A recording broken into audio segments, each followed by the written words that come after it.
시편 39편은 38편에서 자연스럽게 이어지는 시편입니다. 38편이 하나님의 징계를 받을 때 우리가 어떻게 해야 하는가, 그런 이제 상황에서 전해진 말씀이죠. 39편도 마찬가지로 징계 중에 있는, 하나님의 징계를 받고 있는 시인이 하나님께 드리는 개인적인 탄원의 시입니다. 특별히 10절과 13절을 보면, 10절을 보세요. 주의 징벌을 나에게서 옮기소서, 주의 손이 치심으로 내가 쇠망하였나이다. 지금 징계를 받고 있다는 것이죠. 그리고 13절을 보시면, 주는 나를 용서하사 내가 떠나 없어지기 전에 나의 건강을 회복시키소서. 아마 이 징계는 하나님께서 그에게 질병을 주셨던 것 같아요. 이 시편에서 특별히 우리가 보게 되는 건 조금 아까 읽었지만, 인생이 헛되다, 그 얘기를 특별히 4절부터 6절에서 많이 강조를 하고 있어요. 그 뒤에도 그렇지만 인생은 헛된 것이다, 그냥 지나가는 것이다. 그래서 인생의 덧없음, 무상함에 대해서 이야기를 하고 있습니다. 이런 내용 때문에 전도서하고도 흡사하고 욥기하고도 상당히 만나는 그런 내용이라고 볼 수 있습니다. 그래서 아르노 게벌린이라고 하는 사람은 이 시편을 연구하면서 이 시편 39편을 자주 읽어라, 그러면 마음과 삶에 축복을 경험하게 될 거다. 이게 무슨 뜻으로 이런 말을 했는가 하면, 우리 눈앞에 보이는 삶이 전부인 것처럼 보이니까 우리는 그냥 이 세상의 일들에 전심을 쏟고 전력을 다해 살아가잖아요. 근데 이 시편을 읽으면, 내가 이게 아니지, 내가 또 전체를 봐야지, 하나님이 나에게 주신 영혼을 봐야지, 이제 이런 그 각성, 깨달음을 갖게 된다는 거죠. 여기 6절을 보시면, 진실로 각 사람은 그림자같이 다니고 헛된 일로 소란하며 재물을 쌓으나 누가 거둘는지 알지 못하나이다. 굉장히 바쁘잖아요. 소란하잖아요. 근데 이걸 헛된 일이라고 얘기를 하는 거예요. 우리가 열심히 일을 하고 또 돈을 벌고 이 많은 일들을 하면서 다 살아가죠. 이 세상 사람들 다 그렇죠. 그런데 이게 헛된 일로 분요하고 헛된 일로 분주하고 헛된 일로 소란하다는 거예요. 그러면 가만히 생각해보면 우리는 그런 생각하지 않잖아요. 그냥 살다 보면 다 이게 그냥 전부인 것 같고 열심히 하게 되죠. 열심히 산다는 거, 성실히 산다는 게 잘못됐다는 얘기를 하는 게 아니죠. 근데 우리는 언제나 영원한 시각을 가진 사람들이잖아요. 성도들은. 그러니까 영원한 시각 속에서 내가 지금 하는 일이 어떤 것인지를 알아야 하고, 또 하나의 관점은 뭔가 하면, 제가 마무리할 때 말씀을 드리겠지만, 내가 지금 하고 있는 일들을 하나님이 기억해 주시는 일인가 하는 거예요. 그러면 여러분, 예를 들어서 목사가 설교를 하는 것, 목사가 설교를 하고 있기 때문에 그 행위는 하나님이, 모든 설교는 하나님이 기억해 주실 것이다 라고 생각하십니까? 그렇지 않습니다. 우리가 마태복음 7장이나 25장에서 보는 바와 같이 주님이 마지막에 기억해 주시는 수고가 있죠. 주님이 마지막에 기억해 주시는 수고, 그것은 단순히 그 사람이 주님의 이름으로 말씀을 전했다거나 주님의 이름으로 병을 고쳤다거나 주님의 이름으로 기적을 행했다거나 그런 어떤 종교적인 영역 또는 어떤 영적인 영역에서 일어난 일들만을 가리켜서 얘기하지 않습니다. 작은 사람 하나에게 한 것이 곧 내게 대하여 한 것이라고 주님 말씀하십니다. 그렇기 때문에 우리는 주님 앞에 설 때 주님이 기억해 주실 만한 것을 하는 것, 그러면 작은 자에게 한다는 것은 뭔가, 그러니까 헛된 일이 아닌 것은 이 본문에서 6절에서 헛된 일이 아닌 것, 헛된 일로 내가 소란하고 헛된 일로 분요하고 헛된 일로 분주한 인생을 살아간단 말이에요. 근데 헛된 일이 아닌 것은 도대체 뭐예요? 작은 자 하나에게 하는 것이에요? 그럼 작은 소자 하나에게 하는 것인데, 그럼 작은 소자에게 한다는 것은 어떤 의미로 우리는 우리의 삶 속에서 그것을 적용할 수 있을까요? 이런 문제들을 우리로 하여금 생각하게 하는 말씀이 바로 이 본문입니다. 왜냐하면 우리의 목적이 돈 자체가 되면 돈은 가지고 가는 게 아니잖아요. 그러니까 돈이라는 것은 종속적인 목적이지 궁극적인 목적일 수는 없는 것이죠.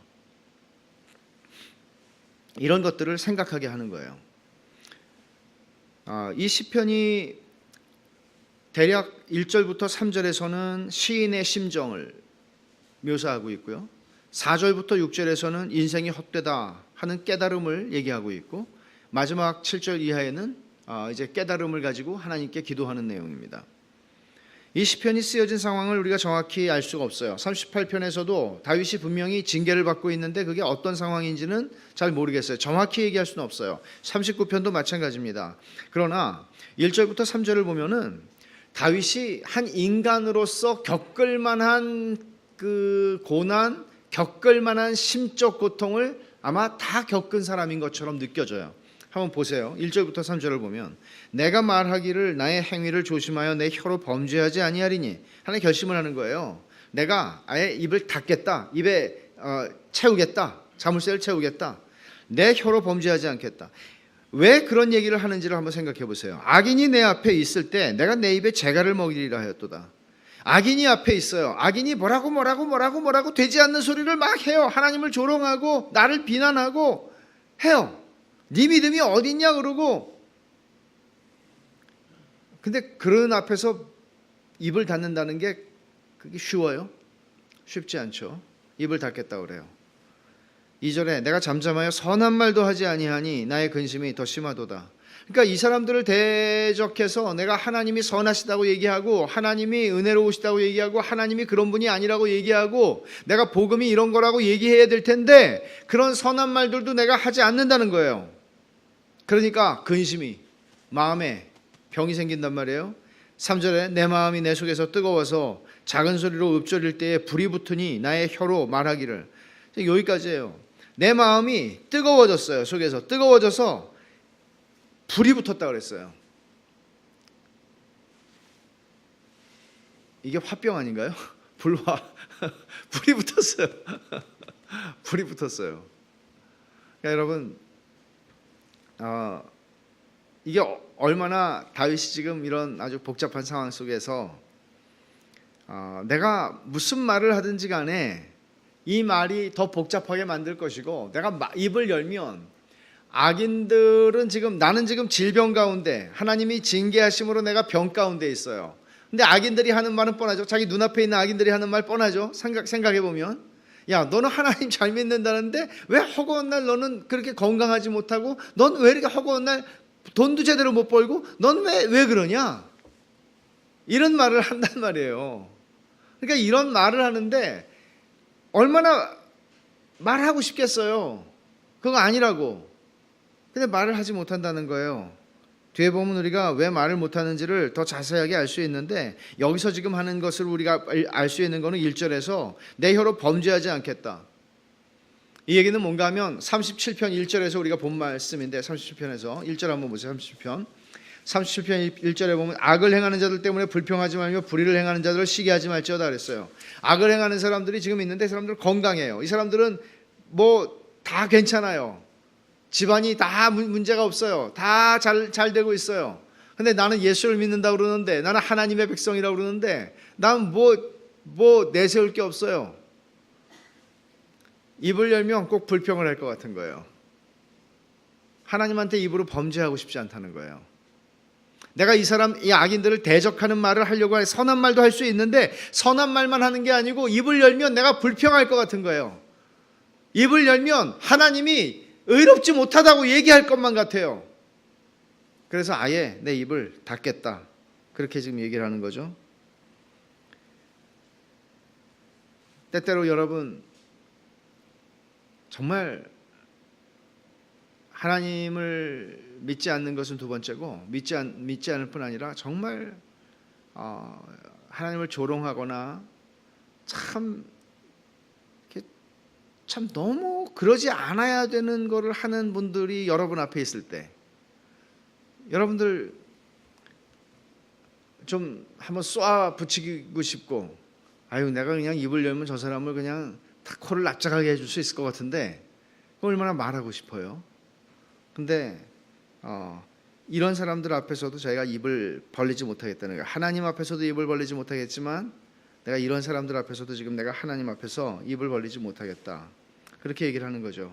죄가 될까 봐, 입을 열어서 내가 범죄할까 봐, 내 마음속에 지금 편치가 않아서 징계를 받고 있지만 내 마음속에서 편치를 않아서. 근데 여기 3절에 뜨거워졌다는 말 있죠. 마음이 뜨거워졌다. 이게 여러 가지 의미로 이해할 수 있잖아요. 한국말로 이해할 때 내 마음이 뜨거워졌다. 그러면 은혜를 받았나 보다. 이렇게도 할 수 있고 근데 여기서 내 마음이 뜨거워졌다는 얘기는 이런 뜻이에요. 신명기를 한번 가보세요. 똑같은 말이 쓰여졌는데 여기 신명기에 19장 6절.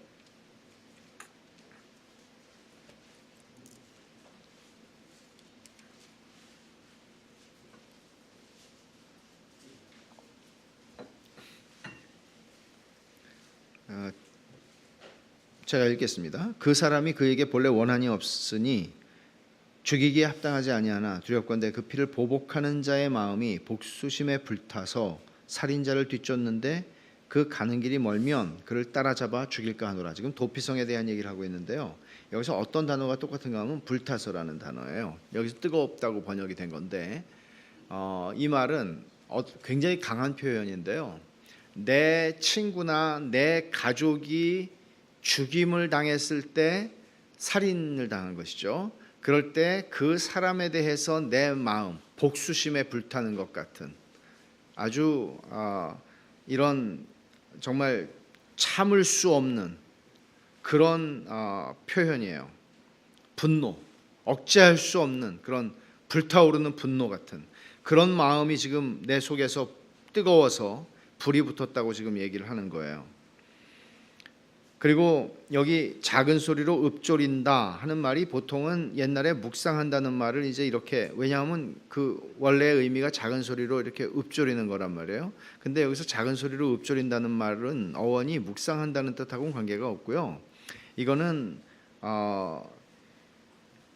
갈망한다는 단어에서 나온 건데 이렇게 뭔가를 간절히 바라는 거예요. 간절히 바라면서 정말 그게 있었으면 좋겠구나. 이렇게 지난번에 펜싱 선수가 금메달을 놓고 싸우다가 나는 할 수 있다, 나는 할 수 있다. 나중에 그렇게 진짜로 역전을 했잖아요. 나는 읊조리는 거예요. 간절히 바라는 거예요. 근데 이제 그게 여기서는 이런 거죠. 막 한숨을 쉰다고 표현할 수 있을 만큼 되게 부정적인 말이란 말이에요. 지금 여기서는 지금 막 속에서는 불이 붙고 있어요. 근데 이걸 할 수가 없는 거예요. 이렇게 하는 거라고 생각을 하실 수 있어요. 그러니까 이렇게 답답한 상황 가운데 지금 시인이 말 안 할 거야. 내가 입을 열면 내가 범죄할 것 같아. 여러분 이런 생각을 해보셨어요? 보통 이런 상황에 이르게 되면 사람이 말을 제일 먼저 하게 돼요. 아니 말도 못해? 이렇게 한단 말이에요. 말을 제일 먼저 하게 돼요. 내가 혼자 있든지 누가 있든지 간에 내가 편한 사람 데리고 말을 하게 돼요. 쏟아내게 된다고요. 내 마음에 있는 것들을. 근데 지금 시인은 어떻게 얘기를 해요? 다윗은 내 입에 재갈을 먹이겠대요. 말 안 하겠대요. 왜? 말하면 죄를 지니까. 말하면 내가 하나님을 향해 원망하고 불평하니까 안 하겠다고 얘기해요. 말이라고 하는 게, 아니 마음으로 먹었는데 그럼 말도 못합니까? 마음으로도 죄 졌는데 이미 내가 말도 못해요? 그런 차원이 아니죠. 야고보서를 한번 가보겠어요. 야고보서 3장입니다.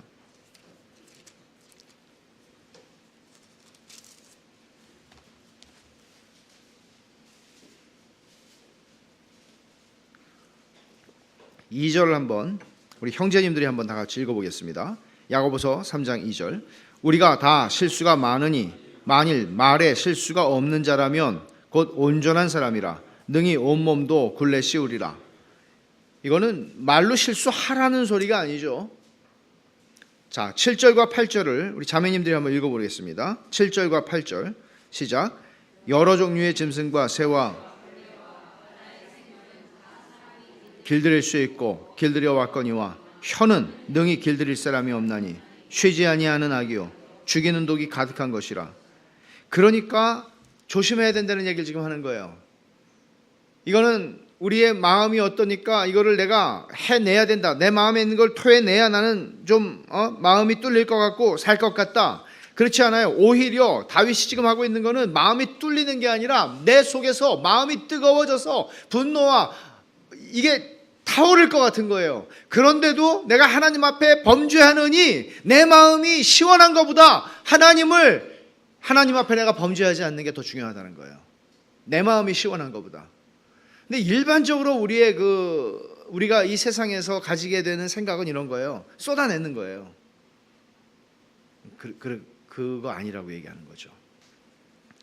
그리고 이제 4절 시작하기 전에 나의 혀로 말하기를, 이제 하나님한테 이제 뭘 말씀을 드리는데 이렇게 말해요.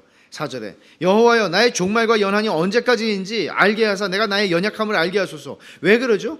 지금 다윗은 하나님, 내 종말과 연한이 언제까지인지, 내가 천년 살 사람인지, 아니면은 이제 얼만큼 더 살면은 주님 앞에 가야 되는지 알게 해주셔서 내가 내 연약함을 알게 해달라고.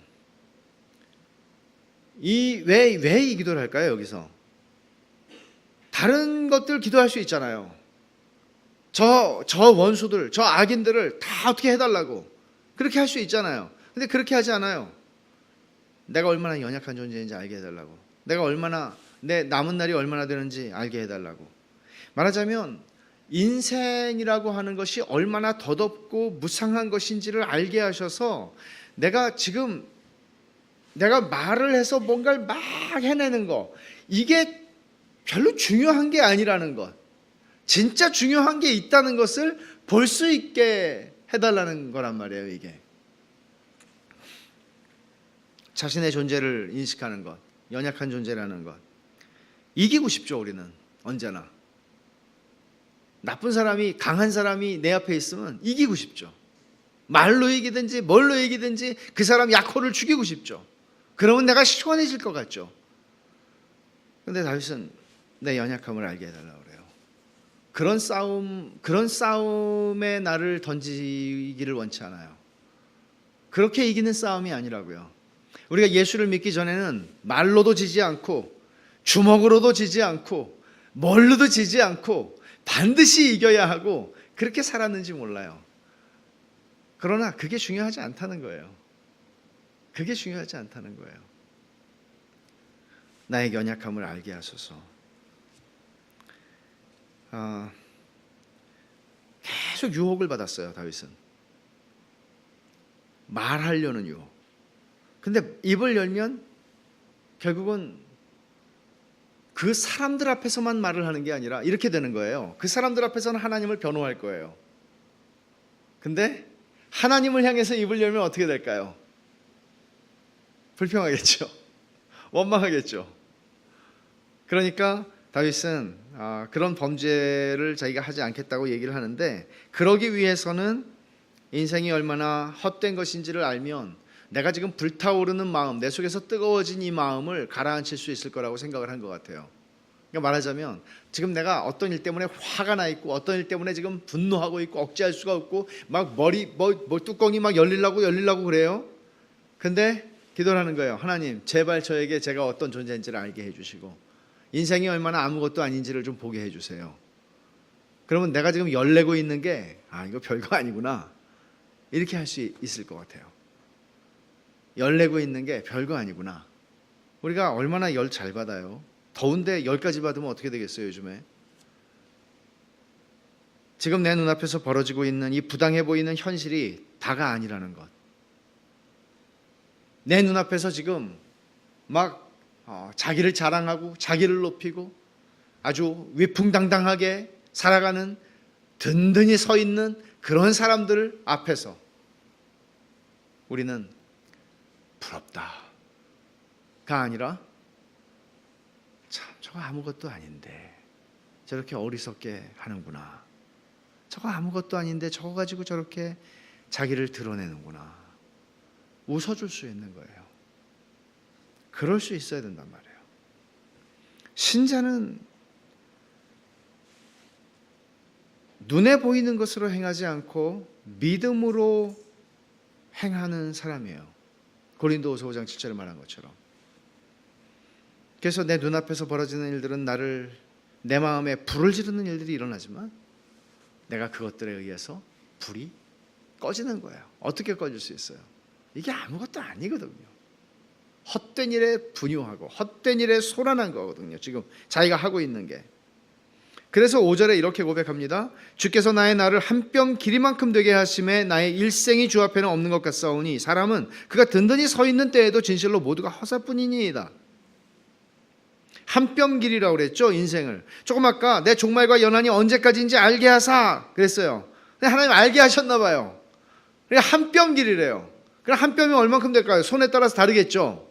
근데 이 한 뼘 길이라고 말한 거는 히브리 사람들이 그 규빗이 뭔지 아시죠? 규빗은 어디서부터 어디까지예요? 여기에서 여기까지예요. 근데 한 뼘이라고 한 거는 한 뼘이 아니라 이 네 손가락의 넓이에요. 이게 히브리 사람들이 측량하는 척도에서 제일 작은 척도예요. 그럼 이거 몇 센치일까요? 보통 7.6cm라고 그랬는데 제가 재봤어요. 궁금해가지고 아까. 그랬더니 여기는 7.6이고 여기는 8이 좀 넘더라고요. 한 7.6이에요. 그러니까 한 뼘이면 뭐 더 크죠. 요거밖에 안 되는 거예요. 요거 7cm. 우리 인생이 그만큼밖에 안 된다고 지금 다윗은 얘기하는 거죠. 그러니까 인간의 존재가 그 인생이 하나님 앞에서 실체가 없는 안개에 불과하다는 거예요. 그러니까 사람이 든든히 서 있다. 든든한 사람들 많죠. 세상에서. 든든히 서 있는 사람들 많죠. 근데 그게 다 허사라고 얘기해요. 헛된 일이라고 얘기해요. 아침 안개처럼 있다 없어지는 거라고 얘기해요. 그러니까 내가 그걸 부러워하거나 불평하거나 원망하거나 내가 지금 힘들게 병 걸려서 어려움을 당하고 있는 거나 그 어떤 것들도 사실 이게 그렇게 열낼 일이 아니라고 하는 것을 보는 거예요. 상대화시키는 거예요. 지금 자기의 상황과 사람들이 살아가는 삶의 상황을 말이죠. 그러니까 사람들이 의인들을 속이고 정직한 자들을 속여서 부자가 되고 성공을 하고 이런 사람들의 삶은 결국 허사일 뿐만 아니라 하나님의 심판의 대상이 될 수밖에 없는 거죠. 그래서 이런 인생의 허망함을 깨달은 시인이 이르게 된 결론이 6절이에요. 진실로 각 사람은 그림자같이 다니고 헛된 일로 소란하며 재물을 쌓으나 누가 거둘는지 알지 못하나이다. 그림자에 불과한데 열심히 살아요. 재물을 쌓으면서.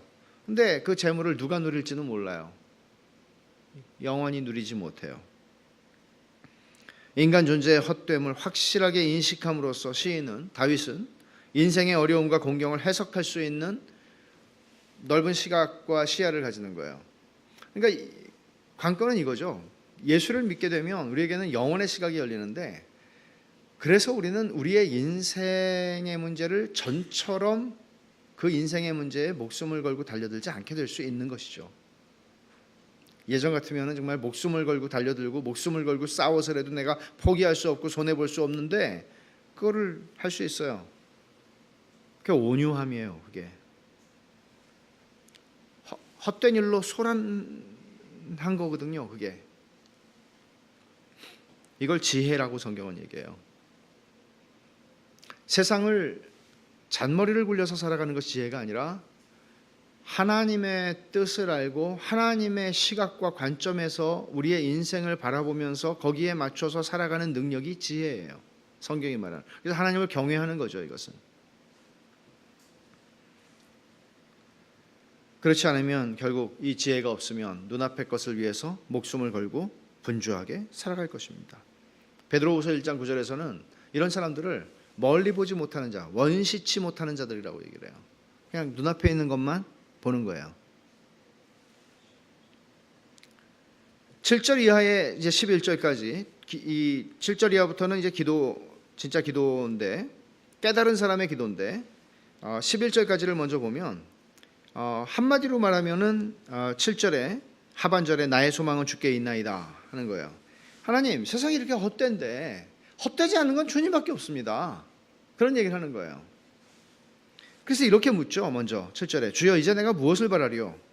하나님, 세상에서 든든히 선 사람도 다 허사에 불과하고 그림자 같고 다 있다가 마는 거고 지나가는 것인데 하나님, 그럼 내가 이제 무엇에 소망을 두고 살아갈까요? 이거는 인간이 물을 수 있는 정말 근원적인 질문이 아닙니까? 뭘 바라고 내가 먹고 삽니까? 뭘 바라고 내가 자녀를 기릅니까? 뭘 바라고 내가 열심히 일을 해야 합니까? 뭘 바라보고 내가 지금 살아야 하나요? 나의 소망은 주께 있습니다 라고 말하는 거죠. 이 말은 쉬운 고백이라고 생각되지는 않아요. 이런 말들을 가지고 가사를 만들어서 노래를 부를 수도 있지만 그 노래를 그냥 따라하는 게 문제가 아니라 이건 지적 동의도 아니거든요. 정말 내 소망이 주께 있다고 나는 고백할 수 있는가? 내 소망이 주께 있습니다. 이 사람이 고백하는 것처럼 내가 이렇게 고백할 수 있나? 이 시인이 지금 이 고백을 하기까지의 과정을 한번 보세요. 깊은 탄식과 마음의 분노를 정리하는 과정이 있었어요. 그리고 하나님, 내 종말과 연한을 알게 해주셔서 인생이 얼마나 헛된지 내가 이걸 진짜 알게 해주십시오. 그렇지 않으면 나는 이걸 깨닫지 못하면 나는 여전히 이런 일로 분낼 것이고, 이런 일로 화낼 것이고, 이런 일로 목숨을 걸 것이고, 이런 일 때문에 그저 어떻게 해서든지 손해보지 않으려고 그냥 있고 없고, 누가 더 높고 누가 더 키가 크고 누가 더 많이 모으고, 이런 걸로 내 인생을 다 살아버릴 것 같은데 하나님 좀 지혜를 얻게 해주십시오 하는 얘기거든요. 이런 과정을 지나서 이런 인생의 헛됨을 깨달은 후에 비로소 영혼을 사모하고 그 가치에 기대어 사는 것을 깨달은 사람이 하게 되는 고백이 바로 나의 소망은 주께 있나이다 하는 것이에요. 그냥 분주하게 살다가 헛된 일에 분주하다가 내가 살아가는 삶의 궁극적 목적이 무엇이며 내 소망이 무엇이며를 별로 생각하지 않고 살아가다가 얼떨결에 노래를 부르는 것이 아니고 얼떨결에 고백하는 게 아니라, 이것은 이런 과정 속에서 하나님이 깨닫게 하시는 그 과정이 있었기에 비로소 나의 소망은 주께 있나이다라고 말할 수 있는 거거든요. 이런 고백을 할 수 있을 때 이전에 그가 괴로워하던, 그리고 그를 괴롭히던 문제들은 더 이상 큰 문제가 되지 않겠죠. 막 화가 나고 분노하고 이러던 것들이 가라앉게 된단 말이에요. 인생의 목적과 소망이 하나님께 있을 때, 이걸 진정으로 고백하게 될 때, 이건 굉장한 고백이에요. 이 고백 속에는 이런 의미가 있는 것이죠. 인생이 이렇게 헛되다면, 인생 무상이라고 하는 게 정말 그렇다면 남는 건 뭔가? 그럼 인생이 어떤 의미를 인생 속에서 우리는 발견할 수 있나? 인생의 의미가 있을 때는 언제인가? 인생의 의미가 있을 때는 내가 하나님과 그 사람이 하나님과 연결이 되어 있을 때, 하나님과 결속이 되어 있을 때, 하나님과 관계를 맺을 때라는 것이죠. 하나님하고 관계를 맺고 하나님하고 관계가 없는 모든 일, 내가 행하는 모든 것들이 하나님하고 관계가 없어요. 내가 열심히 직장 생활하고 내가 살아가고 공부하고 모든 것들이 사실 하나님하고 갖다 붙이려면 붙이겠지만 사실 하나님하고 직접적인 관계가 없어요. 그러면 이거는 헛되다는 거예요. 예수를 믿는다는 것은 내 몸이 예배당 안에 와 앉아있는 시간 동안에 하나님과 관계를 맺는 게 아니라 내 삶에 생각하고 행동하고 추구하고 내 삶에 있는 어떤 영역도 제외되는 영역이 없이 그 모든 영역이 다 하나님하고 관련을 맺는 것이에요. 이게 기독교 신앙이에요. 이원화되어서 직장생활, 가정생활은 내 맘대로 하고 교회생활은 신앙생활로 하고가 아니고, 신앙생활이라는 것은 우리의 삶의 모든 영역, 내 생각하고 살아가는 분초에 호흡하는 모든 것까지 포함하는 것이란 말이에요. 하나님, 그러니까 인생이라는 것은 이렇게 헛된데 내가 하나님하고 관련을 맺지 않는다면 내 사고와 꿈꾸는 것과 생각하는 것, 판단하는 것, 행동하는 것, 모든 것들이 그렇다면 헛되다. 아무리 잘났어도, 아무리 성공했어도, 아무리 훌륭해도 헛되다. 나의 소망은 주께 있나이다라는 고백은 머리만의 고백이 아니라 가슴의 고백입니다. 하나님이 자기 백성을, 결국 그래요. 여러분, 지금 이런 얘기를 제가 여러분들에게 하면 정말 내가 이런 고백을 지금 할 수 있는가? 내가 정말 이렇게 고백하고 있는가? 그렇다면 정말 감사하고, 참 저런 고백을 나도 하기를 원하는데 아직은 내가 아닌 것 같구나, 이런 생각이 드십니까? 하나님의 자녀들은 하나님이 이런 고백을 하는 자리까지 여러분들의 인생의 시간을 통해서 데리고 가십니다. 이거는 정답이에요. 데리고 가세요. 이렇게 데리고 가지 않는 인생은 없어요. 하나님의 자녀들, 하나님의 택하신 백성들 가운데에서는 말이죠. 아무리 1절에서 3절에 보여주는 것처럼 마음이 뜨거워지고 막 말을 막 하고 싶어서 그냥 터질 것 같은 그런 심정을 가지고 나는 아직도 말을 하고 있는데, 그래도 하나님이 이 자리로 우리를 데려갔어요. 우리가 여기서 8절 가서 보면은 다윗이 이런 그 불안함, 두려움을 가지고 있죠. 나를 모든 죄에서 건지시며 우매한 자에게서 욕을 당하지 아니하게 하소서. 그러죠. 그러니까 아직도 다윗은 자기가 징계로 질병을 아직도 지금 질병 속에서 기도하는 거거든요. 그러니까 이 질병 때문에 하나님이 우매한 자들, 하나님을 경외하지 않는 자들이거든요. 미련한 자들이라고 나오는 거죠. 이런 사람들이 하나님을 욕하고 비난하게 되는 게 두려운 것이죠. 그래서 9절에 이제 자기가 침묵하기로 한 1절에서 3절에서 침묵하기로 결심했잖아요. 그 진짜 이유를 여기서 밝혀요. 9절을 한번 같이 읽어볼까요? 내가 잠잠하고 입을 열지 아니함은 주께서 이를 행하신 까닭이니이다. 주께서 이를 행하신 까닭이니이다. 이게 무슨 말인지 아시겠어요? 내가 지금 질병 가운데 있어서 약점이 잡혔어요. 그 하나님을 경외하지 않는 우매한 사람들한테. 그래서 그 사람들한테 당당하게 말하기 좀 어려워요. 근데 지금 이 상황을 만드신 게 누구예요? 하나님이시거든요. 그러니까 이런 말 하죠. 우리는 내가 좀 경제적으로 이렇게 좀 쪼달리지 않으면 좀 당당하게 내가 좀 어떻게 좀 예수 믿는다고 말하고 막 사람들한테 이렇게 막 뭐 할 것 같은데 내 처지가 좀 그래서 지금 좀 그렇다. 일종의 변명이에요. 일종의 변명이에요. 근데 지금 다윗이 하는 얘기는 뭐예요? 그 변명을 안 하겠다는 얘기예요. 하나님이 지금 이렇게 하셨단 말이에요.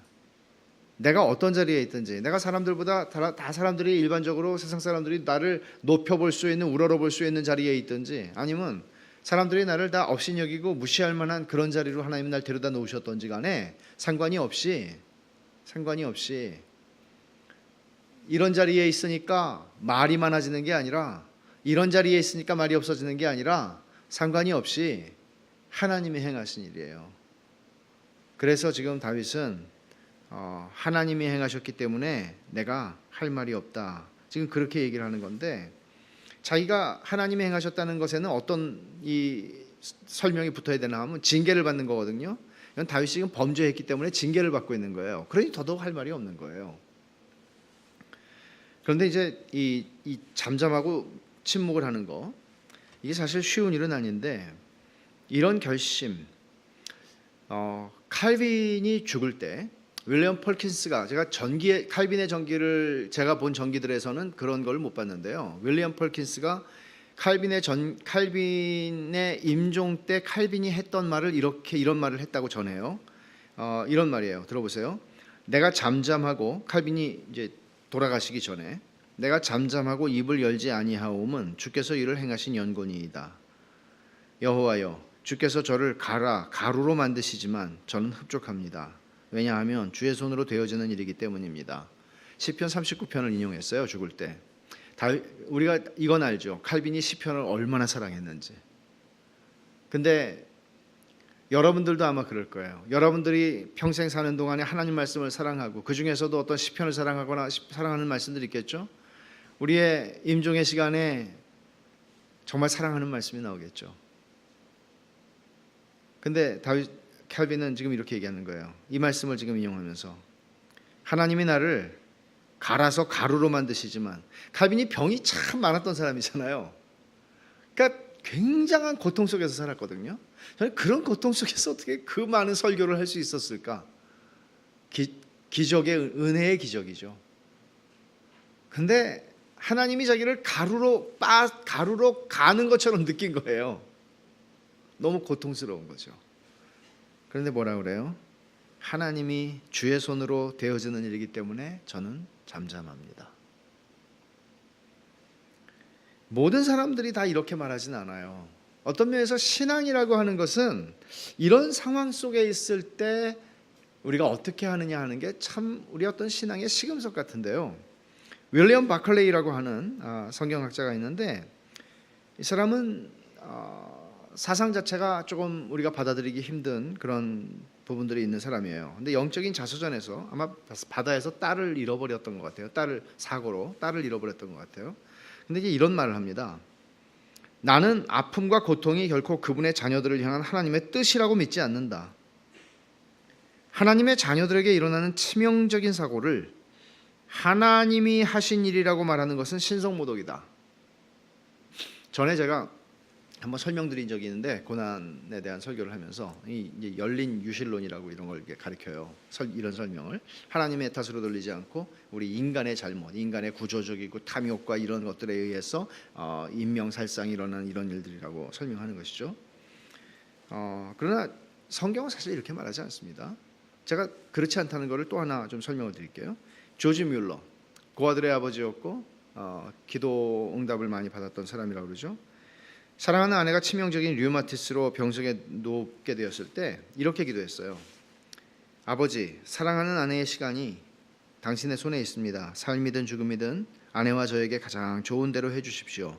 소중한 아내를 다시 일으키시는 게 저와 아내에게 가장 좋은 것이라면 아내가 아무리 아파도 주님은 그렇게 하실 수 있습니다. 그러나 제가 당신의 거룩한 뜻에 변함없이 온전히 만족할 수 있도록 저를 도와주시옵소서. 그리고 조지 뮬러의 아내는 하나님의 부르심을 받았습니다. 병상에서 일어나지 못했습니다. 아내의 장례식에서 설교를 하면서 조지 뮬러가 택한 구절은 시편 119편 68절이었습니다. 주는 선하사 선을 행하시오니. 이것이 하나님이 행하신 일에 대해서 잠잠한 침묵하는 태도입니다. 성경에 일관되게 하나님의 사람들이 이런 방식으로 반응을 했다고 소개하고 있는 태도입니다. 다윗도 지금 그렇게 하고 있는 것입니다. 이제 다윗은 하나님의 섭리 속에서 이전에 고난받은 것이 자기에게 준 통찰과 깨달음을 가지고 하나님의 긍휼하심을 구하는데, 그게 10절이에요. 주의 징벌을 나에게서 옮기소서. 주의 손이 치심으로 내가 쇠망하였나이다. 자기 징계를, 질병을 가리켜서 지금 하는 말이죠. 하나님이 나를 징계하심으로 내가 유익을 얻었는데 그 유익이 11절에 나와요. 주께서 죄악을 책망하사 사람을 징계하실 때 그 영화를 좀먹음같이 소멸하게 하시니 참으로 인생이란 모두 헛될 뿐이니이다. 하나님이 징계하실 때 영화를 좀먹음 같게 하신대요. 징계하실 때. 이게 징계의 효과예요. 징계를 통해서, 영화라고 하는 말은 사랑스러운 것, 이런 뜻이에요. 사랑스러운 것, 귀중한 것, 아름다움, 재물. 그러니까 내가 정말 귀중하게 여기는 보물이에요. 내가 정말 좋아하는 거예요. 근데 그런 것들의 영화를 좀먹음처럼 없어지게 하신다 그래요. 거미줄 치우듯이 없어지게 하신다는 거예요. 언제? 하나님이 징계를 하실 때 그 일을 하세요. 그러니까 이게 무슨 뜻인지 아시겠어요? 지금 내가 귀중하게 여기고 아름답게 여기고 좋아하고 그것 없으면 못 산다고 생각하는 그런 것들이 다 사실은 허사였다는 것을 깨닫게 하는 거예요. 징계를 통해서. 그래서 그 영화가 좀먹음 같게 없어져 버리게, 소멸되게 하신단 말이에요.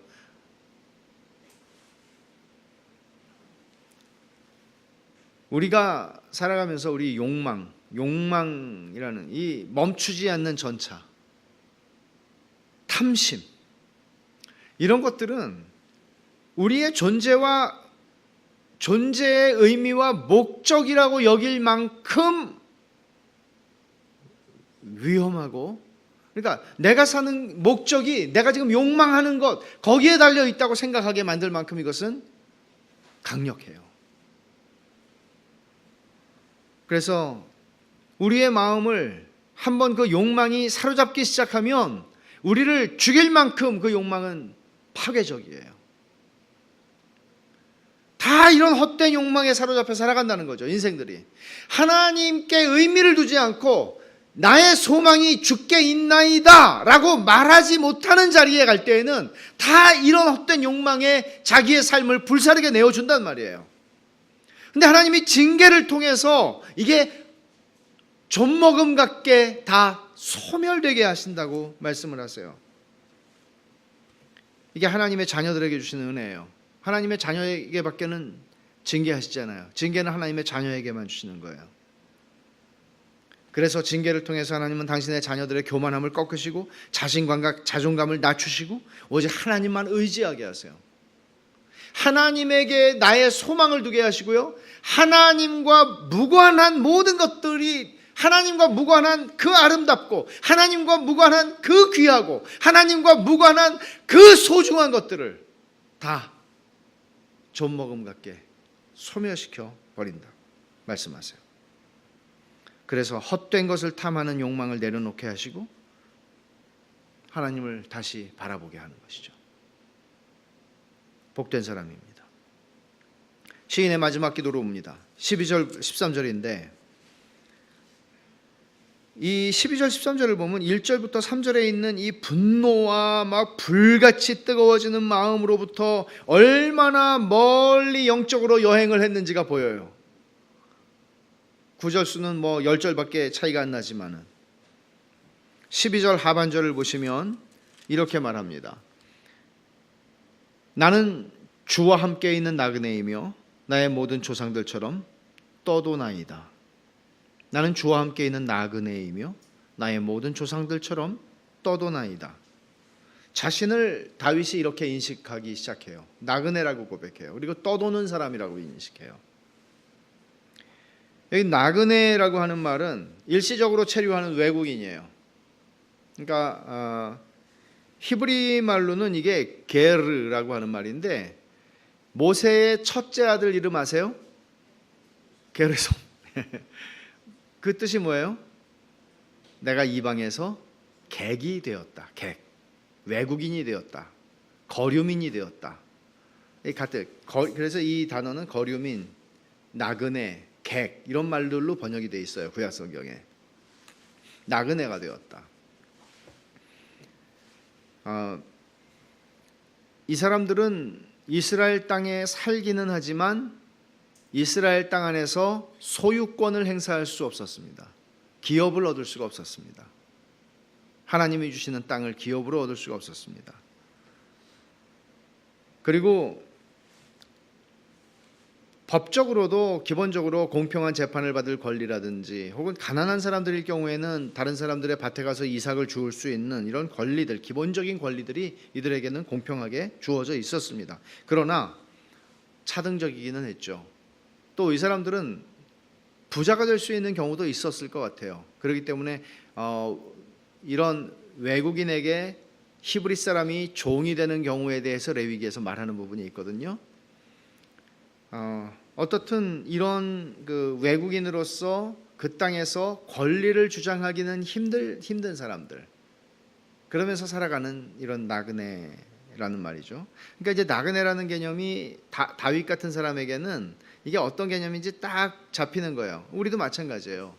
여러분, 우리나라에도 외국인들이 굉장히 많이 와서 지금은 살고 있고 그 중에서는 그러니까 뭐 합법적으로 비자를 받고 들어와 있는 사람들이 상당히 많이 일을 하고 있을 것이고 또 비자 없이 있는 사람들도 있죠. 근데 비자 없이 있는 사람들은 여기에 해당이 안 돼요. 여기는 법적 권리를 가지고 살아가는 사람들을 지금 얘기하는 거거든요. 뭐 영주권을 가지고 살 수도 있겠고.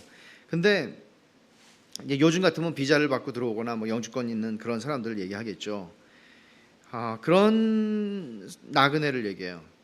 오늘날에도 어떤 나라들은 중국이라든지 제가 살아봤던 인도네시아라든지 이런 나라들은 그 나라 시민권을 가지지를 않으면은 자기 이름으로 소유 땅을 사거나 또는 어떤 회사를 설립해 가지고 회사 주인이 되거나 내가 설립했는데도 될 수가 없어요. 그러니까 땅을 사도 현지 사람의 이름으로 사야 되고 뭐 다 이렇게 해야 된단 말이에요. 그러다가 이제 사기 맞는 경우도 되게 많은데 이런 처지에 있는 것이죠. 그러니까 소유권을 주장할 수 없이 사는 거예요.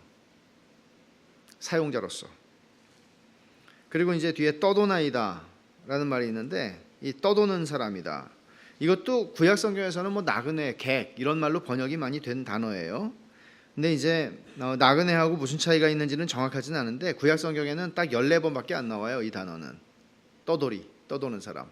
근데 항상 뭐와 함께 나와요? 나그네하고 같이 나와요. 나그네와 객 이런 식으로. 그래서 거의 비슷한 뜻이라고 보시면 됩니다. 근데 이제 구약 성경에 이 사람들하고는 좀 차이가 나는, 이 사람들은 그래도 이스라엘에서 합법적으로 거주 허가를 받고 살아가는 사람들인데 이 아닌 사람들이 있어요. 보통 이방인이라고 번역이 되기도 일반적으로 번역이 많이 되고 외국인이라고도 번역이 되지만 구약 성경에서 이방신 뭐 이런 식으로 번역될 때 그것들은 하나님의 백성 가운데 살아갈지라도 하나님께서는 신앙적으로 종교적으로 그들과의 교류를 완전하게 막으셨어요. 그런 거는 상종하지 말라 그러셨어요. 왜냐하면 신앙의 대적들, 언약 공동체의 대적들이기 때문이죠. 하여간 이런 다윗은 지금 이런 의미는 아니지만 나그네와 객이라고 자신을 지금 인식하고 있는 거죠. 이게 어떤 의미에서 어떤 심정으로 다윗이 이런 얘기를 할까? 덧없는 인생을 살아간다는 얘기를 지금까지 해왔기 때문에 덧없는 인생을 사니까 나는 그런 나그네입니다, 나는 객입니다 라고 얘기를 하고, 내 유일한 고향은 하나님밖에 없습니다, 나의 소망은 주께 있나이다 한 것처럼 나의 고향은 하나님 자신입니다, 이런 얘기를 하는 것이겠죠. 그러나 어떤 학자는 이 본문을 가지고 좀 더 깊은 의미가 있을 것이라고 설명을 하는데, 그럴 수 있겠다 싶은데, 말하자면 나그네라는 거는 결속이 끊어진 사람이에요. 그러니까 내 고향을 떠났잖아요. 가족들이 없잖아요. 그러니까 여러분 혼자 뭐 배낭여행이든 무슨 여행을 한다고 생각해 보세요. 누가 나를 알아요? 다 남이에요. 나를 알고 내가 그들을 아는 그런 가족 같은 혹은 친구 같은 그런 사람들이 없어요. 그러니까 자기가 지금 죄로 말미암아 하나님의 징계를 받아서 지금 병을 앓고 있는데, 그런 면에서 이 맥락에서 보면 하나님과도 이 죄로 말미암아 단절됐다고 느껴요. 그리고 형제들, 친구들, 이웃들과도 단절됐다는 느낌을 가지고 있어요. 이런 상황 속에서 내가 죄로 말미암아 망가진 존재입니다, 이런 의미를 가질 수도 있겠다고 설명하는 걸 봤어요. 어떻든 온전하지도 않고 뭔가 부족하고 연약하고 그런 자신의 모습을 지금 하나님 앞에 인정하는 거예요. 이 사람 누구예요? 왕이에요. 왕이라고요, 이 사람이. 근데 이 사람이 난 나그네라고 얘기를 하는 거예요. 그리고는 13절에 주는 나를 용서하사 내가 떠나 없어지기 전에 나의 건강을 회복시키소서. 나를 용서하사라는 말을 직역하면은 이런 말이에요. 나에게서 눈길을 돌리소서. 나에게서 눈길을 돌리소서. 하나님, 제가 좀 평안한 가운데 살다 죽을 수 있도록 저에게서 분노와 진노하시는 그 얼굴을 좀 치워주십시오, 이런 얘기예요. 징계를 받고 있으니까 이런 말을 지금 하고 있는 거예요. 그래서 다시 나를 향해 웃어달라는 표현이죠. 내가 없어지기 전에, 주님, 나 죽기 전에 주님이 나를 향해서 웃으시는 모습을 보고 싶습니다, 이런 고백이라고요. 시편 39편에서 여러분은 어떤, 하나님이 이 말씀을 통해서 우리에게 무슨 말씀을 교훈하신다고 생각하십니까? 한 번 사는 짧은 인생, 한 번 사는 인생이니까 이것도 해봐야 되고 저것도 해봐야 되고 이런 게 인터넷에 있더라고요. 죽기 전에 꼭 가봐야 되는, 죽기 전에 꼭 먹어봐야 되는, 죽기 전에 그거 다 하려면 못 죽겠어요. 한 번 사는 인생이니까 이것도 해봐야 되고 저것도 해봐야 된다고 생각을 하는 거죠. 근데 성경에서 우리에게 말하는 거는 한 번 사는 인생이기 때문에 이 짧은 인생 어디다가 소망을 두고 살아야 되나? 나의 소망은 주께 있나이다, 그렇게 살라는 거예요. 땅, 집, 수입, 소유, 성공, 성취, 세상 사람들이 중요하게 여기는 이런 가치들을 향한 욕망이 끊이지 않고 채워지지 않고 이것을 위해서 살아가는 인생을 살지 말라는 거예요. 한시적인 관점이 아니라 영원한 관점을 가지고 살라는 거예요. 욕망의 포로로 살아가지 말라는 거예요. 욕망이 충족되지 않아서 원망하고 입으로 범죄하지 말라는 거예요. 인생의 헛됨을 알고 나의 소망은 주께 있습니다, 고백하는 게 복된 인생이라는 것이죠. 그리고 이런 세상에서 우리가 기도해야 할 이유가 무엇일까요? 기도하지 않으면, 기도의 말이 내게서 하나님 앞에 합당하게 나오지 않으면 이상한 말이 자꾸 나오는 거예요. 신경질도 나고 짜증도 나고 불평도 나오고. 세상의 이런 소란함 속에서 성경이 말씀하는 인생의 헛됨을 발견하고, 그러면 마음의 평정을 찾게 되고, 인생이 헛되구나, 이게 별게 아니구나. 근데 이것을 아는 결국 이 고백이에요. 나그네요, 객이다. 저는 인도네시아 살 때 옛날에 한국에 잠깐 이제 들어오잖아요. 2년 지내고 한번 들어오고 또 안식년으로 4년 채우고 돌아오고. 근데 안식년으로 이제 안식년을 기다렸죠. 그래갖고 야, 들어오면 이제 집이구나. 홈, 스위트 홈 이렇게 하고 들어왔는데 집이 없잖아요. 뭐 어머니 댁에 좀 있다가 선교관에 좀 있다가 아이고 그 선교관에 또 바퀴벌레가 많았어요. 대형. 바퀴벌레 때문은 아니지만 인도네시아가 더 낫다. 돌아가고 싶다. 1년은커녕 얼마 되지도 않았는데 돌아가고 싶다. 그게 또 돌아갔어요. 잠깐 갔죠. 이 세컨텀 못 들어갔으니까. 그럼 또 여기 생각나고. 그러면서 저희 사촌 형이 선교사로 은퇴를 하셨는데 그래요. 야, 세상에서는 우리 집이 없다. 브라질 가면 한국 생각나고 한국 가면 브라질 생각나고. 나그네로 산다는 게 어떤 건가를 많이 느꼈던 굉장히 좋은 경험이었던 것 같아요. 근데 또 정착해서 이렇게 살다 보면 또 착각을 하고 사는 거예요. 여기가 내 집이지. 좀 더 평수도 늘리고 좀 더 편안하게 살고 좀 더 해야지. 그 자체가 나쁘다는 건 아니에요. 근데 우리의 생각 자체가 지금 어디에 머물러 있다는 것이죠. 그래서 인도네시아에 이제 들어가지 못하게 되면서 한국에서 사역을 해야 된다는 결정이 나면서 다 집 놔두고 왔는데 그 짐을 이제 현지에 연락해서 다 나눠, 이거는 누구 가지시고 이건 저거 누가 가지시고 책만 좀 보내주세요 이렇게 했어요. 근데 그때 아까운 게 있잖아요. 사람이라는 게 타파웨어 뭐 이런 거 뭐 저는 안 아깝지만 우리 아까운 게 이렇게 몇 개가 이렇게 자꾸 생각이 나요. 근데 그때 배운 게 이런 거예요.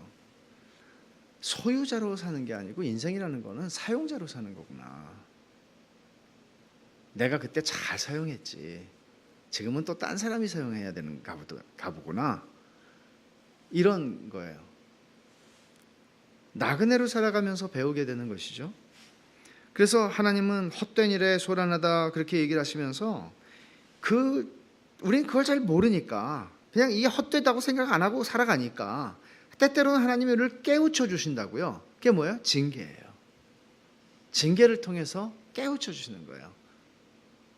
영화를 좀먹게 소멸시키심으로써 우리가 얼마나 무엇인가에 집착하고 살아가는가를 보게 해주시는 것이에요. 그래서 여러분 베드로전서 2장에서도 사도 베드로가 사랑하는 자들아 거류민과 나그네 같은 너희를 권한다. 영혼을 거슬러 싸우는 육체의 정욕을 제어하고 살아라. 나그네들만 할 수 있는 싸움이에요. 자기를 나그네로 인식하는 사람만. 그래서 주님이 마지막에 기억해 주실 만한 것들을 가지고 사는 사람이 진짜 부유한 사람인데 그거는 믿음으로 하는 우리의 삶의 동기에 행동의 동기 모든 것들이 믿음으로 하는 것입니다. 믿음으로. 우리가 기존에 가지고 있었던 목적이라고 생각했던 것들이 내 믿음과 어떻게 연결이 되는지를 생각하셔야 합니다. 나그네로 자신의 정체성을 인식하게 되면 이 믿음이 훨씬 더 활발하게 작동을 합니다. 하나님께서 이 말씀을 통해서 우리가 지금까지 살아가는 삶을 잠깐 멈추고 한번 생각해 보게 하시는 그런 말씀이고, 앞에서 제가 말씀드린 것처럼 아르노 게벌린이라고 하는 사람이 말한 것처럼 이 시편을 많이 읽으라.